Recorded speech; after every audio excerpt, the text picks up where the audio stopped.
Бул күтүүсүздөн болгон эки бирдей окуя эмнени түшүндүрдү? Эмнеден кабар берет? Бул ошол эки талапкердин канчалык деңгээлде бүгүн бышып жетилген талапкер экенин деңгээлин конкреттүү түрдө көрсөтө алды. Садыр Жапаров жаман болгон жок. Мен көргөн жокмун андан эч кандай бир жамандыкты. Садыр Жапаровтан даяр эместикти көрдүм. Жанында кыз кулады. Катуу түштү. Биринчи карады дагы кайра аны байкай албай дароо аңдабаган төнү көрбөйт дейт го. Сөзүн улантууга аракет кылып баратып, республикасына таандык деп каралып тур. Анан эл ызы болуп кеткени кайра карап анан түшүндү. Бат жетпеди. Анан мандыраш болуп калды. Эмне кыларын билбей калды. 7-8 секунд убакыт өткөндөн кийин араң баягы скорый чакыргыла деген бир такыр айласыз адамдын амалын көрсөттү да. Дагы 3-4 секунд өткөндөн кийин тилин карагыла деди. Анан балдар өздөрү эптеп ары бери кылышып кызды көтөрүп сахнадан түшүп кеткенден кийин мандыраж болуп калды деп неге айтып атам? Тилин тарткыла деген сөздү тилин suurгула деди. Тилин suurгула.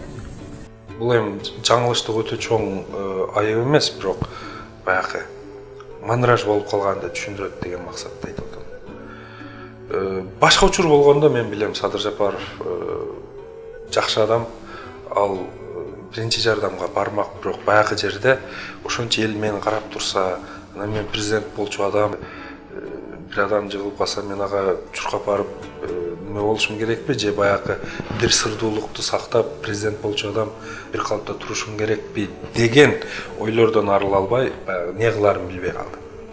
Бул эмнени түшүндүрөт? Албетте президент болууга азырынча даяр эмес экенин түшүндүрөт.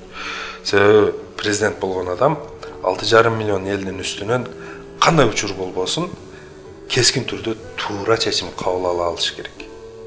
Экинчи талапкер Адахан Мадумаров кандай болду? Анда адам эмес, асатаяк кулап бараткан.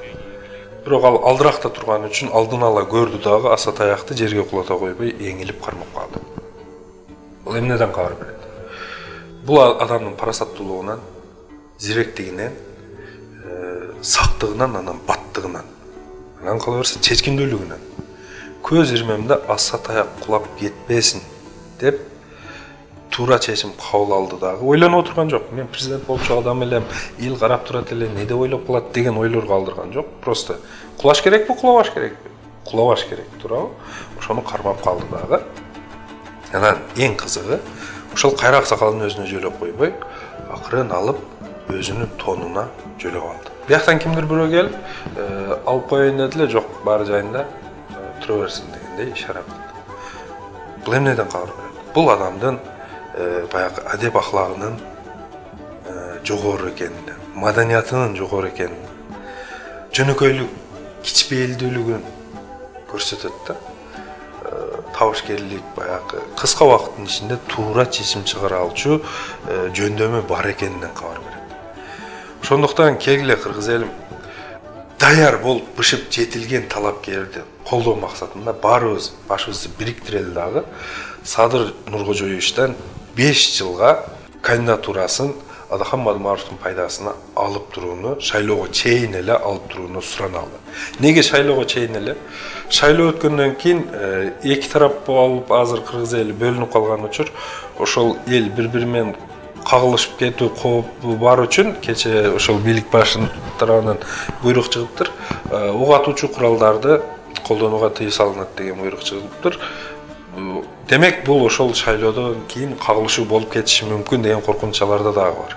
Ошол нерсени алдын алган болот элек, эгер Садыр Нуркожоевич шайлоого чейин эле кандидатурасын алып, бул тарапка өткөн болсо, элдин баардыгы бул тарапка чогуу өтүп, бир эл биримдикке келет. Мындан өтөбүз. Экинчиси, азыр Садыр Нуркожоевичти колдоп аткан баягы буга чейинки Кыргызстанда 30 жылдык тарыхында өнүктүрө койбой түзүлүп калган бир топ бар да, баягы бийликчил олигархтык топ. Ошолордун баары бүгүн ошолорду биз жеп жутар дейбиз, ошолорду чимкирик дейбиз, ошолорду башка дейбиз. Ошолордун баары бүгүн Садыр Жапаров тегеректеп турушат, ошолордун баарын Садыр Жапаров күп салып, өзү бул жака өткөн болсо, ала баягы эртең 10 январда келүүчү бийликти алдын ала эле иллюстрация кылып тазалап койгон болчу. Ушул эки пайдасы бар үчүн баарыбыз кыргыз эли Садыр Нуркожоевичтен сураналы. Келиңиз, Садыр Нуркожоевич элдин биримдиги, өлкөнүн өсүп өнүгүү жолуна түшүүсү үчүн 5 жылга сабыр кылып, кандидатураңызды Адахам Мадымаровдун пайдасын алып туруңуз. Андан сиз куру калбайсыз, албетте кыргыз элинин жүрөгүндө алтын тамга менен атыңыз жазылып калат. Кийинки 5 жылдыкта баарыбыз бир добуштан убада берели. Кийинки 5 жылдыкта буюрса Алла Таала насип кылган болсо, ошол күнгө баарыбыз эсен-аман жетип барган болсок, баарыбыз бир добуштан Садыр Нуркожоевичти колдоп президент кылалы. Себеби ага чейин толугу менен бышып жетилип калат деген үмүттөмүн. Ошондуктан кегиле кыргыз элим Садыр Нуркожоевичтен бир добуштан сураналы.